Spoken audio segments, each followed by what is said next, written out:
Ayan, yes po, magpe-prepare na po tayo ng pangbaon natin for the week. So, these are shirataki rice, chicken, tapos yung sardines and olive oil, prata. Kasi ano to, good na to, like my whole food for the week.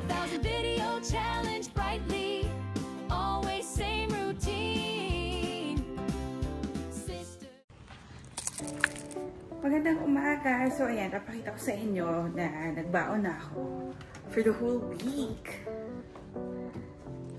So, ayan ang aking baon for the whole week. Then, syempre, may gulay. Ito yung parang breakfast siguro pag nagutom. Syempre, coffee muna.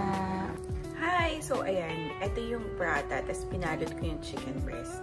Masarap siya. Actually, I realized the prata itself, masarap na pala. Yeah.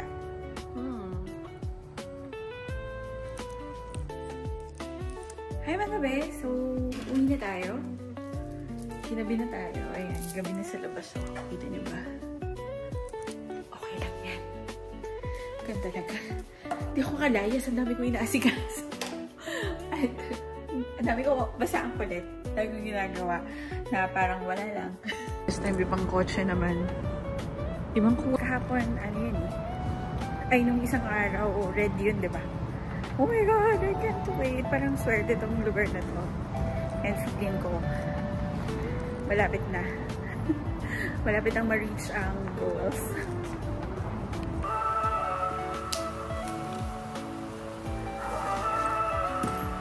So, kapag nagsusulat ako ng kanta, ganyan, namamaga talaga yung mata ko. Alam niyo ba kung paano gumawa dito sa kanta ng kanta sa AI? Pwede mong i-hum lang yung melody na gusto mo, ganyan. Tapos, yung lyrics na ginawa mo. Then sila na bahala. Tapos, parang lalagay ka lang ng tempo, lalagay ka lang ng ganito, ganyan. Of course, it's not always perfect. Pero, pwede na. Parang nakukuha niya yung mga kantang gusto ko. Tapos, alam mo ba, ang tagal ko nang hindi nakinig sa Spotify kasi ang pinapakinggan ko lang yung mga kantang ginawa ko. O, diba? Wala lang, nakaka-touch.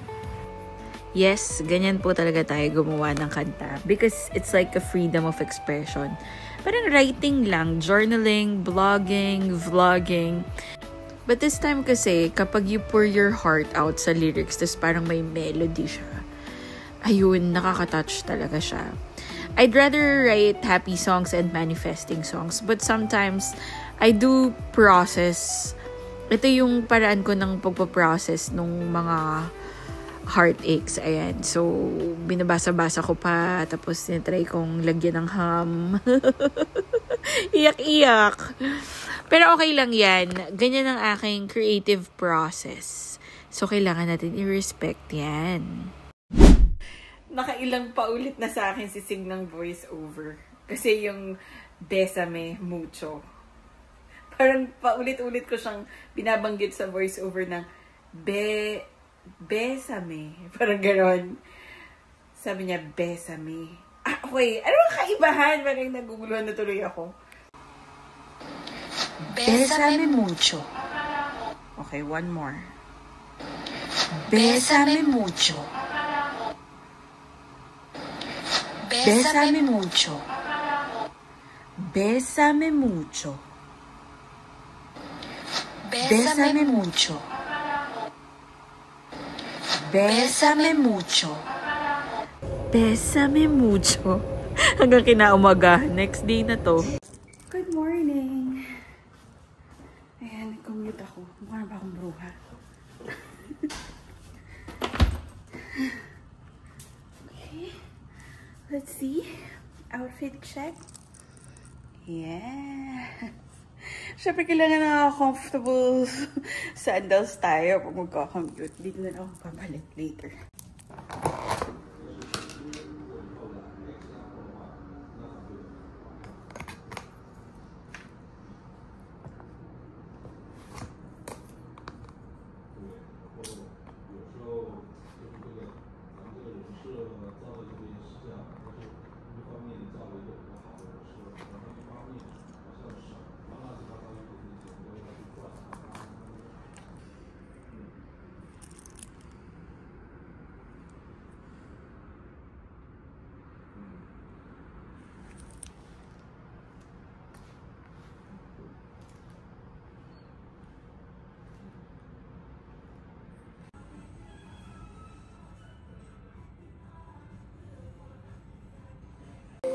I'm in my music making era. So I am so inspired with the Madonna Horror Complex, and from a POV of a female. Yeah, so I'm writing a song. It's called The Madonna is the Whore. So inspired siya nung discussion namin nung sex ed triad group ko. It's called the Madonna Horror Complex. Wherein usually na nangyayari is that parang nagiging unfuckable ka for your partner because parang as a partner, parang pure yung tingin nila sa'yo. Parang, ewan ko. You say you love me in the light, but vanish deep into the night. You want a woman soft and sweet, but flinch when I bring you heat. You praise the way I speak with grace, but shame the hunger on my face. You hold my hand but drop my flame, and call that love that ain't the same. I see the fear behind your eyes of loving someone who defies the script you thought a girl should play. But I won't dim to make you stay. You say I'm too holy to touch, but baby, I've heard that lie too much. Split me in two like it's divine, but that shame you carry isn't mine. I am the sacred and the sword. The Madonna is the whore. You wanted wife, not wild delight, a pedestal, not appetite. You worship purity like gold, but can't meet heat that won't be controlled. I offered you my every shade. You tried to make me masquerade, but darling, I won't play it small to fit inside your fragile walls. If you love me, learn to see the fire is a part of me.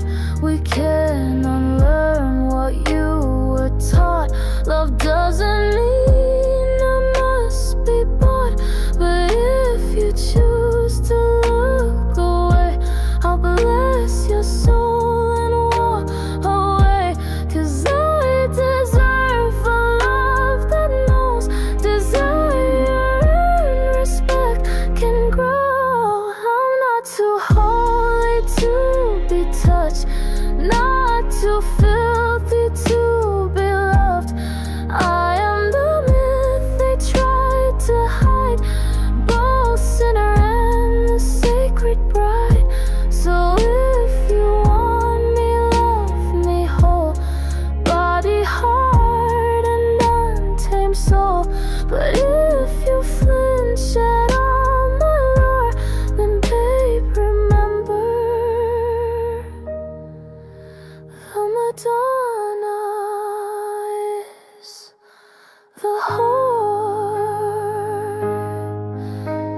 To the ones they put on pedestals and never kissed, to the women split by men too scared to touch power, you are not broken. You are just too complete for their conditioning. Let them heal or let them go. Riley and Big Red, two sisters vlogging their hearts out.